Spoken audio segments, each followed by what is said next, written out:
He's proven that not only to us and our state, but our entire country. So without further ado, the man that you guys have been waiting for, Mr. Ryan Kelley.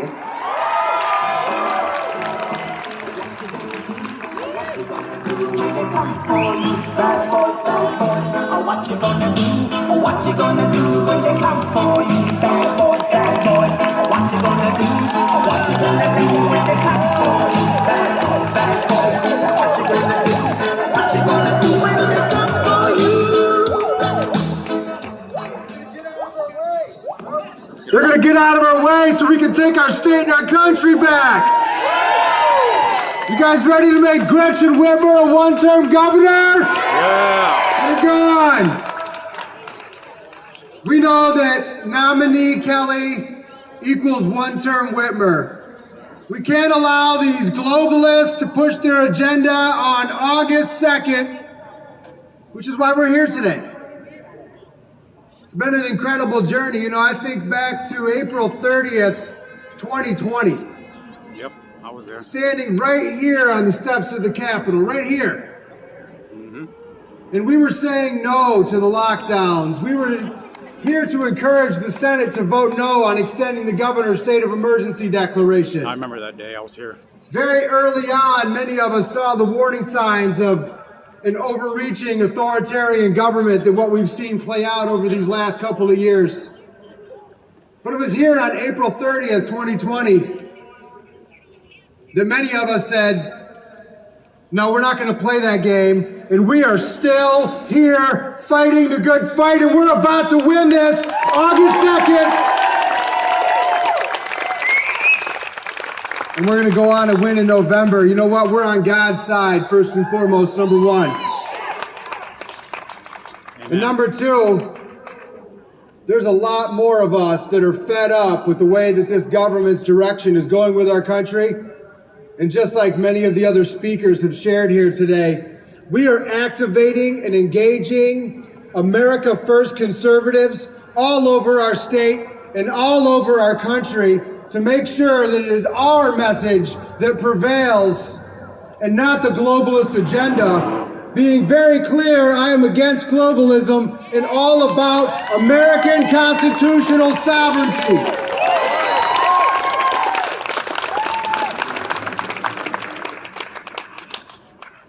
It's awesome to be here today with so many people. We're here because of a lot of TikTok influencers. Make some noise if you love TikTok! Yeah! You know, I wasn't sure about TikTok when I first got the app. I said, you know, here, let me give it a try. Let me see what happens, right? This might be a platform for me to reach more people. And I made a first video and it got like 55,000 views or something like that. And I got like 9,000 or 10,000 followers. I'm like, I think this is gonna work out really well, actually, right? And so I started making more videos on TikTok, and we grew our audience close to 100,000 people now. And that's through all the ups and downs of being, you have an account warning, we're gonna slow you down because you're talking about election fraud and all the other nonsense that they don't want you talking about. They're trying to silence our First Amendment. Anybody that doesn't go along with their woke, radical agenda, they want to take off their platforms. It's not just TikTok, it's all of the social medias, and we know that. But TikTok has been very good to establish a very strong base all across the entire state, really across the entire country. Look at some of these. Come on up here, guys. Come on up here. Everybody that's been speaking, come on up here. Ant, Texan, Ben, where you at? Kat, come on up here. Jake, come on up here too. As long as you have a TikTok, otherwise you can't come up. I'm just kidding. Nicole, yes. Thank you guys for putting all this together. You're amazing. This lady is amazing right here. But all of the influence that you guys have through your accounts, putting yourself out there, really putting yourself in danger in a lot of ways. Because you can end up losing your jobs. You can end up having people target you in ways that you wouldn't expect just for speaking your mind. So I want to say thank you to all of you guys for stepping up as patriots to make sure that our conservative message continues to be shared. Give them a round of applause. Thank you guys much.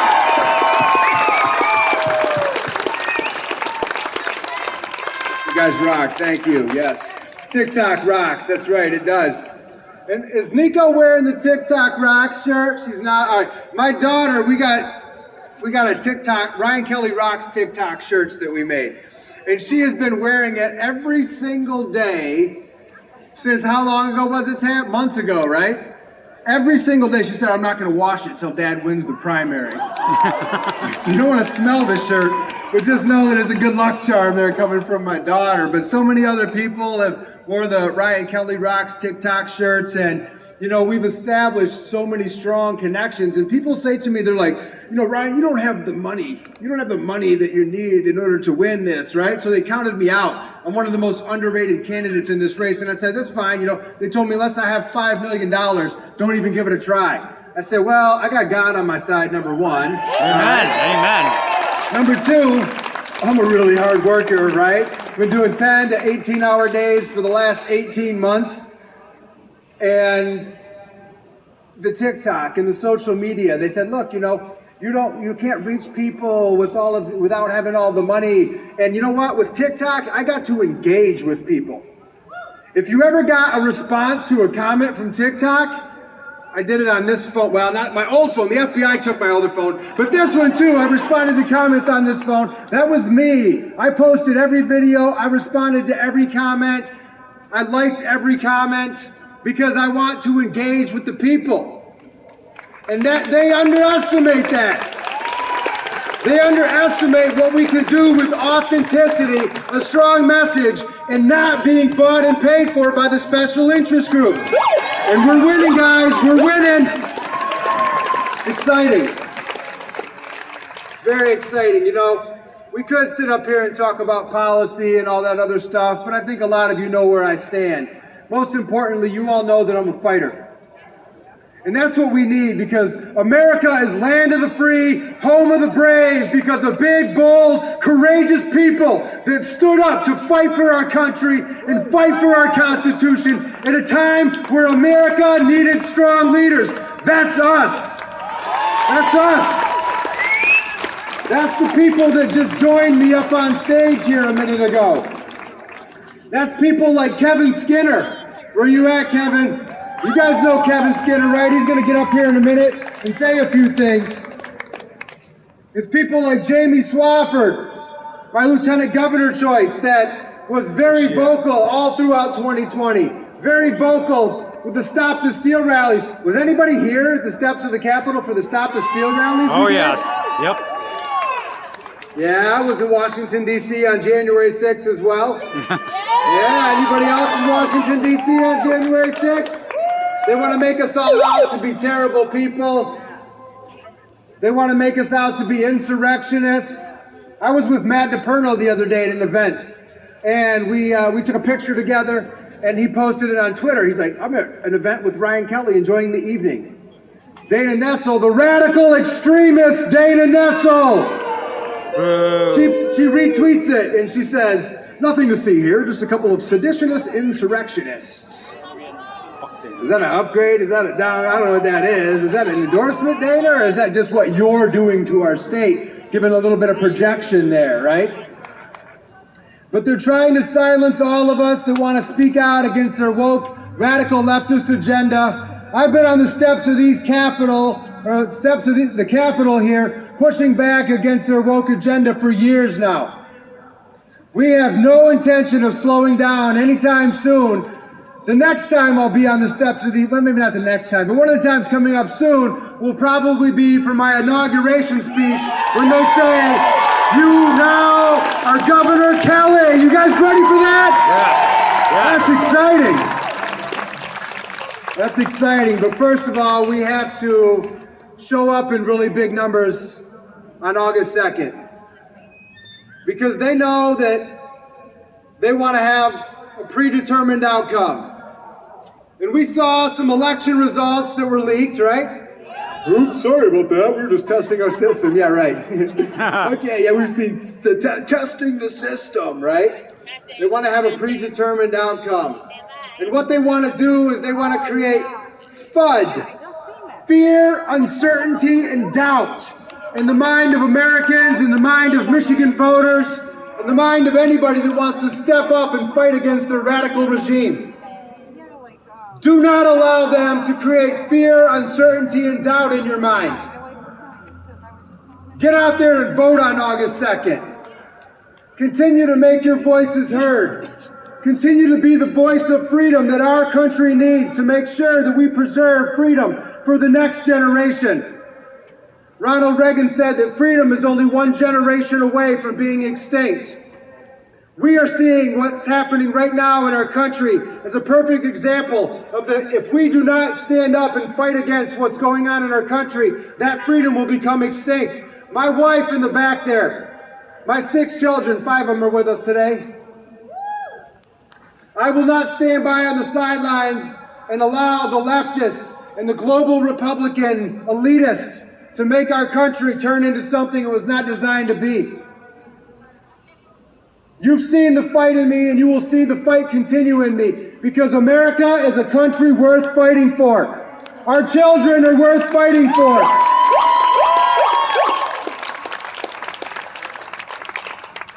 So thank you guys all so much for coming out here today. It means a lot. It's really hot outside. But these are the days we love in America, in Michigan, right? Those nice warm days. And Aunt, where you at? You get all the warm days down in Florida, man. He's over there in the back, yeah. In the shade, of course, he's in the shade, right? In the shade, staying out of the sun. But it's amazing, guys, and thank you so much. A couple other people I want to bring up here real quick and share some thoughts with you guys. And first of all, Jamie Swafford is an amazing woman and has done so much for the America First movement. A lot of people talked with me about the lieutenant governor position, and a lot of thought and prayer went into this. And just like being led to run for governor in the first place, which is, I've never ran for office before, which is what we need more of, right? We need people that haven't been career politicians, right? I'm a business owner. I'm a former union employee. I'm a father of 6. I'm a husband. We got 2 dogs. Our Belgian Malinois in the back there. Don't cross her. You don't want to cross her. And I'm somebody that's not going to sit on the sidelines and allow our country to continue to go to the far left. And Jamie is one of those people as well. And I was led to having a conversation with Jamie that led to her saying yes. So ladies and gentlemen, let me introduce to you Jamie Swafford, Michigan's next lieutenant governor.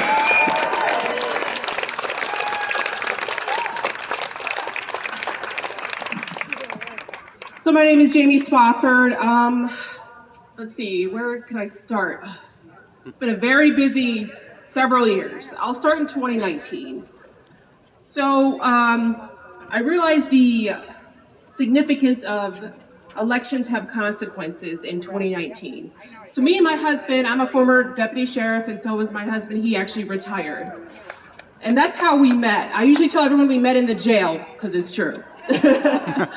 But we had him run for sheriff because we thought that he could do a better job than what was going on. And we started running, and I just started realizing that, you know what? I need to help other people. So then when he started running, I started helping out other local candidates. That's where I started locally. Helped out drain commissioners, state representatives, senators, anybody who I could, give them any information. And from there, the ethnic vice chair of the Michigan Republican Party actually saw what I was doing, and he really liked it. And he said, hey, do you want to run for ethnic vice chair? I'm leaving for a White House appointment, and I need somebody to take over. At first, I was like, wait a second, what am I going to be doing? And he goes, well, you're going to be doing exactly what you're doing in the county, but you're going to be doing it around the state. I was so excited. I was like, I can help more candidates? Awesome! So I'm driving around the state everywhere. My husband's like, okay, what about the gas? Oh, what's your car? I'm like, I don't care. I'm helping candidates. Because my number one goal was to make sure that we get constitutionally conservative candidates on the ballots. So that's what I was doing throughout 2020, 21, 22. And in 20, when the COVID hit and all of that and the coronavirus, I kind of got discouraged as well. And I started going to the rallies. I started doing speaking engagements.